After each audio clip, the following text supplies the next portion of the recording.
আর্চার সাগর ইসলামের মা চায়ের দোকান চালিয়ে সংসার চালান। ছেলেটা বাবাকে হারিয়েছে ছোটবেলায়। বিকেএসপি থেকে তীর ধনুকের খেলা শেখা মিলেছে, আর্চারি ফেডারেশন থেকে সহযোগিতা। আনাতোলিয়ায় বাংলাদেশি তীরন্দাজ সেমিফাইনালে উঠে সরাসরি প্যারিস অলিম্পিকে খেলার যোগ্যতা অর্জন করেছেন। অর্ণব বাপের রিপোর্ট। বাংলাদেশে ক্রিকেট ওয়ার্ল্ড কাপ পৃথিবীর সর্বশ্রেষ্ঠ গেম না, পৃথিবীর সর্বশ্রেষ্ঠ গেম হচ্ছে অলিম্পিক। তো এখানে যদি কেউ গোল্ড মেডেল পেয়ে আসে সেটা সব থেকে বড় অর্জন হবে বাংলাদেশের জন্য। না, আপনি মোটেও ভুল শোনেননি। বাংলার ক্রিকেট কিংবদন্তি মাশরাফি ঠিক এভাবেই বুঝিয়েছিলেন অলিম্পিকের মাহাত্ম্য। ঠিক এই কথার সূত্র ধরেই শোনা যাক আরেকটা গল্প, যে কথাটা মোটেও রূপকথা নয় কোনো সিনেমার অতিমানবীয় সিনেমাটিক দৃশ্য। এ গল্প বাংলার কাদা মাটি জলের মতোই সত্য। রাজশাহীর বঙ্গবন্ধু মোড়, ছোট্ট একটা চায়ের দোকান। ছেলেটির বাবা নেই। জীবনের কঠিন মরুতে দাঁড়িয়ে বাস্তবতার কাছে মাথা না নুইয়ে সেই চায়ের দোকানে বসেই রেশম পোকার মতো স্বপ্ন বুনেছেন ছেলেটির মা। নিজেই চায়ের কাপে টুংটাং আওয়াজ তুলে ধরেছেন সংসারের হাল। আর ছেলেটিকে দিয়েছেন বাংলাদেশের ক্রীড়া শিক্ষার বাতিঘর বিকেএসপিতে। ছেলেটির নাম সাগর ইসলাম।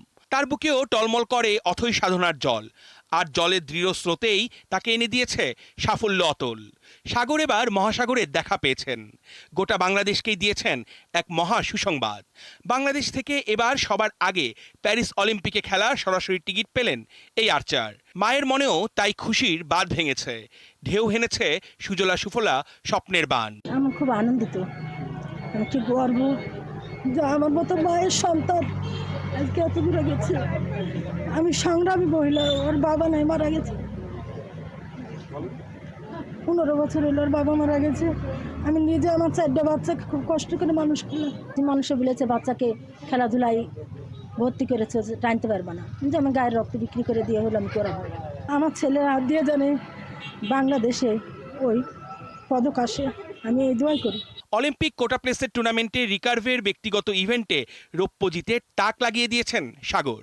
সেই সাথে নিশ্চিত হয় আর্চারিতে বাংলাদেশের সরাসরি অলিম্পিকে খেলাধুলার ডিসিপ্লিনগুলোর মধ্যে একমাত্র আর্চারি যারা নিজেদের যোগ্যতায় অলিম্পিকে খেলার যোগ্যতা অর্জন করে আসছে। 2010 সালে মিলন ইউথ অলিম্পিকে দীর্ঘ অপেক্ষার অবসান ঘটিয়ে 2019 সালে রোমানসানা। এবার সাগর ইসলাম অলিম্পিকে কোয়ালিফাই করলেন। কতগুলো দেশ বা কতজন অ্যাথলেট চেষ্টা করে যে অর্জনটা সাগর বাংলাদেশের জন্য নিয়ে এসেছে? যেটা নাকি আপনি যদি দেখেন যে আমাদের 167টা দেশের মতো মেম্বার আছে, তারা সবাই চেষ্টা করে অলিম্পিকের টিকিট পাওয়ার জন্য। কিছুদিন আগে মাশরাফি একটা প্রোগ্রামে বলেছে ক্রিকেট বিশ্বকাপ জয়ের থেকে অলিম্পিকে একটা স্বর্ণ জয় করা অনেক বেশি কঠিন। এটা তো অন্তত অ্যাথলেটদের কিছুটা ইন্সপায়ার করে। উনি একজন জাত খেলোয়াড় বলেই এবং জাত সংগঠক বলেই উনি এই কথাটা বলতে পেরেছেন। উনি জানেন যে অলিম্পিকিজমটা কী, আমরা যেটা অনেকেই জানি না।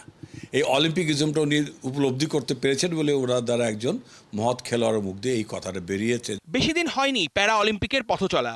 ওরাও দেখিয়েছে সাফল্য তীর ধনুকের খেলায়। হুইল চেয়ারে বসে লাল সবুজ জার্সি গায়ে জড়িয়ে জোমা আক্তারও নিজের যোগ্যতায় অলিম্পিকে পাকা করেছেন বাংলাদেশের স্থান। সাগর ইসলামের এই অর্জনের সাথে আমি বলবো প্যারা আর্চারি আমাদের ওনার দিক নির্দেশনা নিয়ে আমি সেক্রেটারি জেনারেল হিসাবে দায়িত্ব নিয়ে কাজ করছি, এবং এই সফলতার সম্পূর্ণ অর্জন আমি বলবো যেভাবে করে সংগঠকদের আছে সেইভাবে করে আমার অ্যাথলেটদের আছে। এভাবে হার না মানার গল্প লেখুক দেশের তীরন্দাজরা। অর্ণব বাপি, ৭১।